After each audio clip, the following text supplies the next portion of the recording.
इंदौर के स्नेहलतागंज स्थित गोकुल अपार्टमेंट में रहने वाले तरुण शर्मा नामक व्यक्ति ने फांसी लगा ली है। परिजनों का कहना है कि मृतक का अपनी पत्नी से तलाक को लेकर कोर्ट में केस चल रहा है, जिसके चलते वो मानसिक तनाव में था। संभवतः इन्हीं कारणों से उसने आत्महत्या जैसा कदम उठाया है। फिलहाल एमजी रोड थाना पुलिस ने प्रकरण दर्ज कर जाँच शुरू कर दी है। कल हमको शाम को सूचना मिली कि हमारे तरुण जी ने ऐसा ऐसा कर लिया। हम लोग वहाँ पहुँचे तो जब तक ये ऊपर लटके हुए थे, फिर वो सालुंकी जी एमजी रोड थाना पुलिस बल के साथ आया, पंचनामा करके उतारा।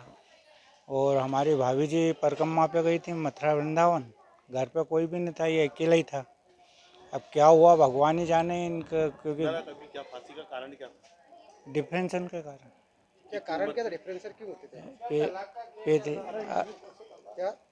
35 साल क्या तलाक क्या कोर्ट में केस चल रहा था, विचाराधीन है, और तलाक की लास्ट स्टेज चल रही है कि 1-2 सुनवाई में तलाक हो जाए। कुछ बच्ची की भी बात सामने आ रही है क्या? बच्ची से हाँ, बच्चे से वो मिलने नहीं दे रहे थे, हर बात में इसके ऊपर दबाव डालते थे। आप उनके कौन है?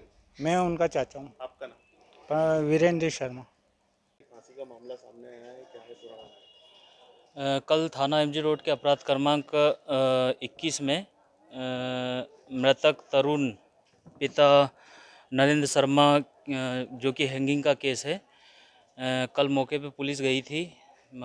अभी प्राथमिक तौर पे अभी परिजनों के बयान हो रहे हैं और जो भी मामला क्लियर होगा बताया जाएगा। परिवार से पूछताछ में क्या सामने आया? फांसी का कारण क्या? परिवार से पूछताछ में उन्होंने अभी तक ये बताया कि वो तलाकशुदा व्यक्ति था, तलाक का केस चल रहा है और अभी वो डिप्रेशन में चल रहा था। उसकी एक बेटी है, वाइफ है, जो कि कहाँ रहते हैं? उज्जैन, होशंगाबाद में रहते हैं। इनकी उम्र 35 वर्ष है। ये पत्नी और बच्ची क्या रहती है? मतलब बच्ची साथ में इनके? बच्ची नहीं, बच्ची पत्नी के मोह में मतलब ये इस तरीके जी वही हो सकता है। अभी परिवार वालों को कहना है कि बच्ची से मिलने नहीं दिया जाता था और उसी वजह से डिप्रेशन में चल रहा था। ये इनका अपने MIG थाने के सामने क्या काम करते थे? क्या काम क्या है? पार्लर MIG थाने के सामने इनका ब्यूटी पार्लर का काम था, ऐसा माना। बड़नगर कांग्रेस विधायक के बेटे करण मोरवाल ने अपनी संपत्तियों को कुर्की से बचाने के लिए अपने परिवार के अन्य सदस्यों को ट्रांसफर किया था, जिसके नामांतरण पर फिलहाल रोक लगा दी गई है। आपको बता दें कि पुलिस द्वारा धारा 82 के तहत कार्रवाई का निवेदन किया था, जिसके बाद कोर्ट ने 28 सितंबर को सरेंडर करने के आदेश दिए थे। सरेंडर न करने की स्थिति में करण की संपत्ति कुर्क की जाना थी। ऐसे में पुलिस ने फिलहाल इस नामांतरण को रोक दिया है। करण मोरवाल जो आरोपी है वो लंबे समय से फरार होने के कारण कई बार उसके निवास स्थान व अन्य स्थानों पर छापे मारे गए थे और फरारी पंचनामे भी बनाए गए, क्योंकि लंबा समय हो चुका था, जिसमें पुलिस विभाग के द्वारा उसमें 5,000 रुपये का इनाम घोषित किया गया था, घोषणा हुई थी। जिसके बाद माननीय न्यायालय से भी निवेदन किया गया था, जिसमें करण का गिरफ्तारी वारंट जारी हुआ था। गिरफ्तारी वारंट की तिथि तक भी चूँकि आरोपी गिरफ्तार नहीं हो पाया, तो उन परिस्थितियों में आरोपी के विरुद्ध धारा 82 दंड प्रक्रिया संहिता की कार्रवाई के लिए माननीय न्यायालय को निवेदन किया था, जिसमें माननीय न्यायालय महोदय द्वारा एक्सेप्ट किया गया और आरोपी के लिए घोषणा जारी हुई थी 24/8 को माननीय न्यायालय द्वारा, जिसके लिए उसमें घोषणा की कॉपी जो है वो बड़नगर में आरोपी के निवास व अन्य स्थानों पर चस्पा की गई थी, जिसमें कि उल्लेख किया गया है माननीय न्यायालय द्वारा कि 28/9 तक आरोपी को सरेंडर करना है न्यायालय में। यदि वो नहीं करता है या गिरफ्तारी नहीं होती है तो उस कंडीशन में उसकी संपत्ति की कुर्की की जाएगी। मैम, यह भी बताया है कि करण मोरवाल की जो संपत्ति थी वो किसी और के नाम पर थी, उसको लेकर अपनी तरफ से क्या प्रयास है? हाँ, ये हम लोगों को सूत्रों से ज्ञात हुआ कि करण मोरवाल ने अपनी संपत्ति की पावर ऑफ अटर्नी करके और परिवार के किसी अन्य मेंबर के नाम कर दी है, जिसको लेके कि पत्राचार किया गया और उसके नामांतरण की प्रक्रिया भी रुकवा दी गई है। आपका नाम? उप निरीक्षक प्रश्न पाटीदार, महिला थाना इंदौर। इंदौर के मल्हारगंज थाना क्षेत्र की कमला नेहरू नगर में जन्मदिन मना रहे 200 युवकों को मल्हारगंज पुलिस ने रहवासियों की शिकायत पर खदेड़ दिया है। वहीं युवकों पर कार्रवाई करते हुए करीब 37 बाइक जब्त कर मोटर व्हीकल एक्ट के तहत मामला दर्ज कर 6 युवकों को समझाइश देकर छोड़ दिया गया। देखिए, कमला नेहरू कॉलोनी में रहवासियों की हमेशा से ये समस्या रही थी कि उनके चौराहे पर कुछ लोग आके बर्थडे का केक काटते हैं, देर रात तक लड़कों का हुजूम रहता है और फिर ढोल नगाड़ा वगैरह बजाते हैं। 12 बजे तक कार्रवाइयाँ होती रहती है। अक्सर वहाँ पे ऐसी गतिविधि होती थी। इसी कंसर्न में कल भी कुछ लोग वहाँ एकत्रित हुए, तो वहाँ से हमारे पास कंप्लेंट आई। जब हम लोग गए तो एक बहुत बड़ा क्राउड था वहाँ पे, और जैसे ही पुलिस पहुँची तो सभी के सभी वहाँ से भाग खड़े हुए। कोशिश की गई कि पता लगाए कोई वाद विवाद तो नहीं, बट विवाद कुछ भी नहीं था। कुछ लोगों का कहना था किसी का बर्थडे सेलिब्रेट करने आए, कुछ लोगों का कहना था कि पीछे मंदिर में आरती थी इसलिए आए, लेकिन हुजूम बहुत बड़ा था और ऑब्जेक्शनेबल था। तो तत्काल वहाँ से लोगों को खदेड़ा। उसके बाद में हम लोग 37 मोटरसाइकिल वहाँ से क्रेन के माध्यम से टो करके और ट्रैफिक थाने में लेकर आए। 6 लोगों को पकड़ा भी था। तो उनका बस यही कहना था कि सर भैया ने बुलाया था, तो कोई बर्थडे, मतलब काफ़ी सारे लोगों को पता ही नहीं था कि वो क्यों इकट्ठे हुए हैं, but it was very objectionable. तो लेकर आए थे उनको, 6 लोगों को सबको तस्दीक के बाद और उनको चेतावनी के साथ छोड़ दिया, और बाकी जो 37 व्हीकल थे सब पर मोटर व्हीकल एक्ट की कार्रवाई की जा रही है। सबको ट्रैफिक कंट्रोल पहुँचाया गया था।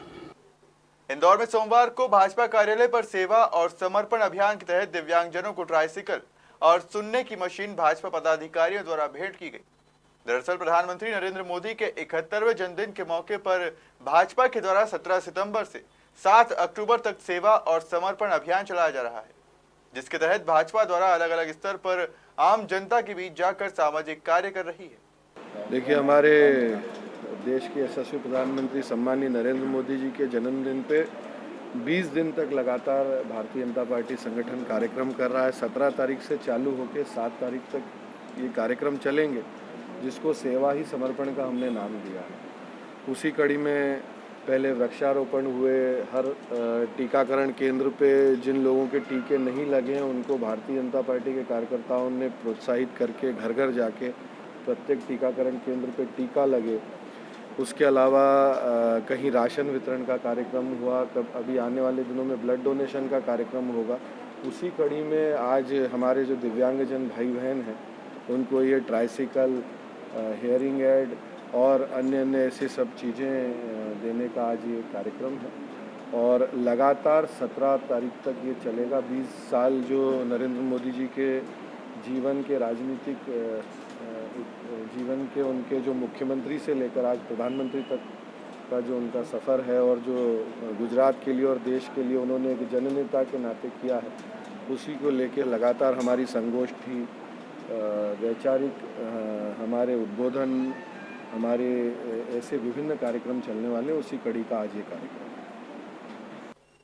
इंदौर में एक दहेज प्रताड़ना का अजीबोगरीब मामला सामने आया है, जिसमें ससुराल वालों ने अपनी बेटी की शादी में दहेज देने के लिए बहू से पैसों की मांग की है। शादी के 2 वर्ष बाद बहू को 10 लाख रुपए नगद और कार मांगी है। नहीं देने पर उसे प्रताड़ित करने लगे। बहू ने ससुराल पक्ष के खिलाफ महिला थाने में FIR दर्ज की है। फिलहाल पुलिस मामले की जांच में जुट गई है। एक महिला ने परसों थाने पर आके अपने पति, सास व ननद के ऊपर FIR रजिस्टर्ड कराई है। उसका कहना है कि दहेज को लेके ये लोग मेरे संग मारपीट करते हैं और मुझे गाली गलौज करते हैं। मैडम, इसमें क्या कारण बताया दहेज मांगने की वजह भी इसमें सामने आई है कि किसी शायद ननद को या बेटी की शादी करने के लिए फरियादिया का कहना यह है कि मेरे माता पिता ने लगभग 5.5 लाख रुपए नगद दिए थे उस समय जब शादी करी थी। ऐसे मेरी शादी लगभग 15 लाख की पड़ी थी। उसके बावजूद भी ये लोग मुझे लड़की की शादी करने के नाम पर और लड़के को कुछ बिजनेस स्टार्ट कराने के नाम पर 10 लाख रुपए की मांग कर रहे हैं। और घर आकर भी, मेरे मायके आकर भी, फरियादिया का कहना है कि मेरे मायके आकर भी उन्होंने मेरे संग मारपीट और गाली गलौज की। इंदौर पुलिस द्वारा नकबजनी करने वाले बदमाशों के खिलाफ लगातार कार्रवाई की जा रही है। इसी कड़ी में इंदौर क्राइम ब्रांच को मुखबिर से सूचना मिली थी कि खजराना थाना क्षेत्र में कुछ बदमाश नकबजनी की वारदात करने की फिराक में है। सूचना के आधार पर इंदौर क्राइम ब्रांच और खजराना थाना पुलिस ने संयुक्त कार्रवाई करते हुए 3 बदमाश शब्बीर शाह, दिलीप बालोनिया और राजेश लोहारे को पकड़ा। फिलहाल पुलिस ने आरोपियों से पूछताछ जारी रखी है। सर, खजाना के नकबजन पकड़ाए हैं, किस तरह की कार्रवाई से?